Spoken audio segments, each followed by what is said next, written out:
Be hard, have purpose. During the summer months, my kids and I typically attend a taekwondo class on Sunday afternoons. A couple weeks ago, we were wrapping up a busy weekend, and my 6-year-old daughter Claire wasn't feeling real excited about attending our class. To be fair, it was a hectic weekend. We had the first varsity football game of the year on Friday. We were away, and there were 2 weather-related delays, one of which involved an exploding transformer and a temporary loss of the stadium lights. Thankfully, my parents got the kids home before the end of the game, but it was still a late night at the end of a busy day. By the way, that Friday was also the second day of the school year, and my now 8-year-old son Mickey's birthday. To celebrate the birthday, we got up the next morning, loaded up our Jeep, and set out for a Chuck E. Cheese party. If you've never been to a Chuck E. Cheese birthday party, it's exactly what you'd expect it to be. There's a lot of children, and running, and noise, and lights, and tickets exchanged for inconsequential trinkets. It's delightful mayhem. The after party included my cousin's wedding.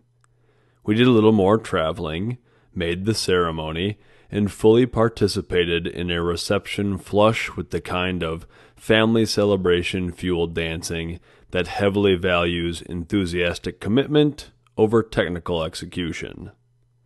Mickey was convinced he peaked during Uptown Funk when a crowd of family members circled around his maniacal gyrations like he was Ren McCormick.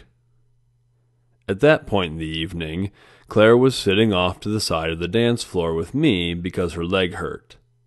That may or may not have something to do with her 2 dance moves: repetitive jumping and the splits.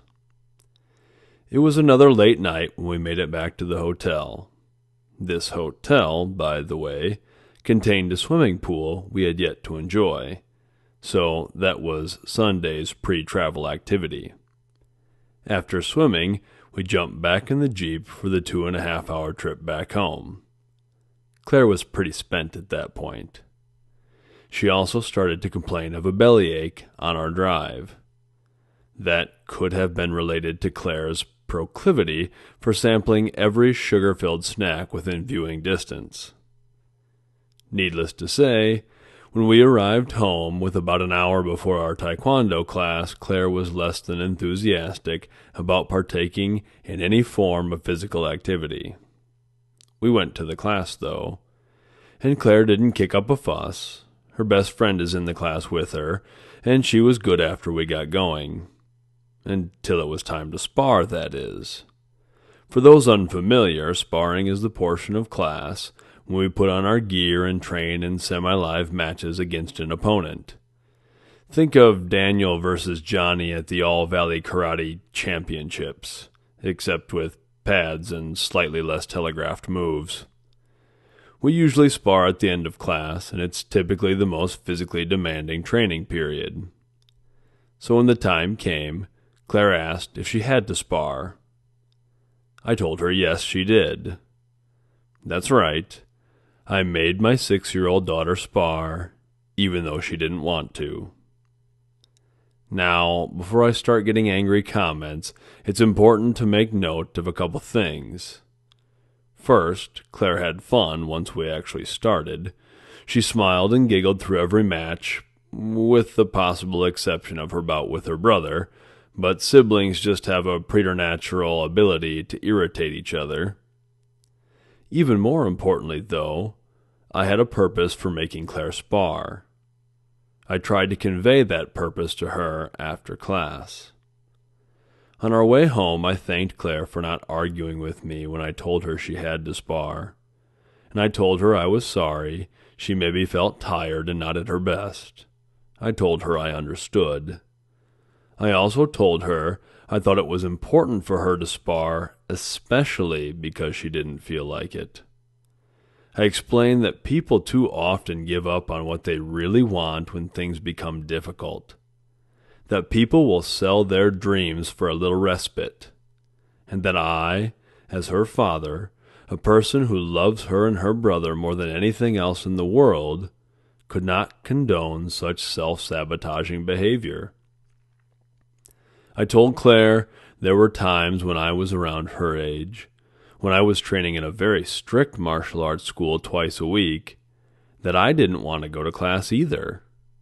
I told her there were times when I was tired and wanted a break, but Grandma would make me go to class.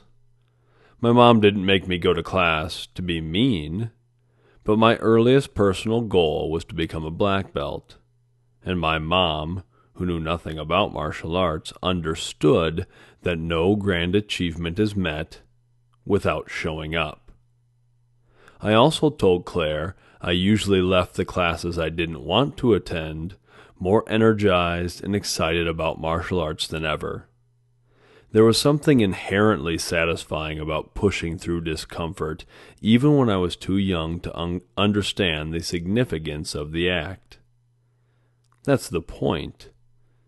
By making Claire spar, I was trying to build in her the fortitude to push through challenges, and I was working to provide her an opportunity to feel the pride that comes from conquering discomfort. I'm not trying to impose my interests upon Claire, but that's one of the many challenges of parenting, allowing our children enough space to find their own passions and pushing them to achieve their goals without smothering them. It's a delicate balance, a high-wire act without a safety net. I'm sure I botch it from time to time, too, but that's why I make sure there is purpose behind my actions. That's also why I take the time to explain my actions to my children. As we discussed why I wanted Claire to spar, I also told her she had every right to question the things I expect her to do. I want her to be respectful about her questioning, but I want her to know she can question me.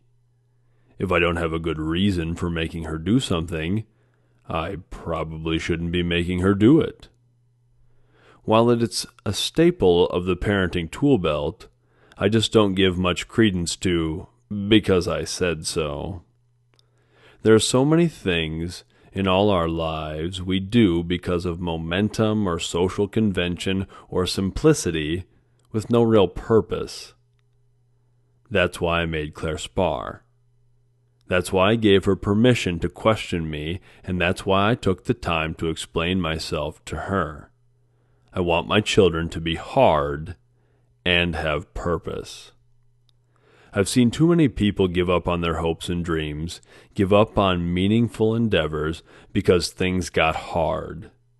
In a challenging situation, people often think, this shouldn't be so hard. But every great endeavor, every high achievement, everything worth doing is hard. I expect my children to be hard enough to reach their goals, to fight through their hardships, to find their peace in this world. So I teach them to be hard. We spend so much time teaching our children to brush their teeth and tie their shoes and write their names, we forget to teach them to be hard. And hard doesn't mean unethical or cold or callous or cruel. Being hard isn't about anything other than being tough enough to push through the challenges of life. So yes, I want my children to be hard. Hard people are hard to defeat. Hard people are hard to conquer. Hard people are hard to kill.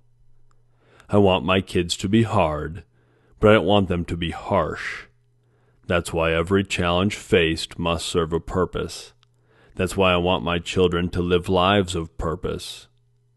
The right purpose provides the fuel to overcome any hardship, and serving a purpose is the key to finding joy and peace and meaning in this life. So I am hard on my children, and I will continue to be. But I have a purpose. I want them to be hard and have purpose. I want that for everyone listening to this now. Be hard, have purpose. Thank you.